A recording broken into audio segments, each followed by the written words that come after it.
Prezident İlham Əliyev cənabları tərəfindən regionların sosial-iqtisadi inkişafı, dövlət proqramında nəzərdə tutulan tədbirlərin uğurlu icrası, ölkəmizin bütün bölgələrində olduğu kimi Ağstafa rayonunda da inkişafına böyük təkan verməkdədir. Ağstafa rayonunda həyata keçirilən sosial-iqtisadi islahatlar Ağstafalıların həyatında onların maddi rifah halının yüksəlməsində mühüm rol oynayır. Xüsusilə qeyd etmək istərdik ki, Ağstafa rayon İcra Hakimiyyətinin başçısı cənab Seymur Orucov bu gün də rayonun sosial-iqtisadi inkişafı ilə bağlı mühüm işlər görməkdə davam edir. Hazırda Ağstafa rayonunun bir sıra sahələrində geniş miqyaslı işlər görülməsi məhz bunun sübutudur.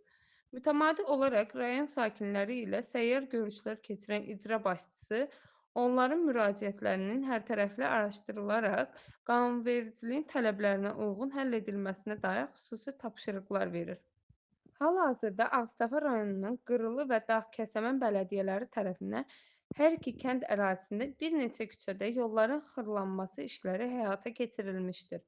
Daha sonra isə Göyçəli kənd istirahət parkında müvafiq abadlıq quruculuq işləri görülərək asudə vaxtlarını səmərəli keçirmək üçün sakinlərin ixtiyarına verilmişdir. Böyük Kəsik Bələdiyyəsinin sədri, Vətən müharibəsi qəhrəmanı Azər Yusiflinin atası Nasim Yusifovun təşəbbüsü ilə Böyük Kəsik Bələdiyyəsinin balansında olan arteziyandan 400 metr uzunluğunda olan su xətti 110 millimetrlik diametrli polietilin borularla yenilənərək 1560 nəfər əhalisi olan Böyük Kəsik kəndinin içməli su təchizatı əsaslı şəkildə yaxşılaşdırılır. Rayon ərazisində uzun illər fermerlərə xidmət edən və artıq istismar müddətini başa vurmuş nasos stansiyası da yenidən qurulur.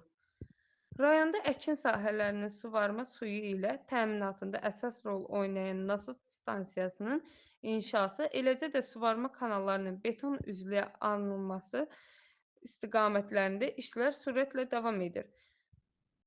Bu işlər başa çatdıqdan sonra rayonda əkin sahələrinin su ilə təminatında yaranan mövcud problemlər də aradan qaldırılacaq. İctimai Güvənlik İnformasiya Agentliyi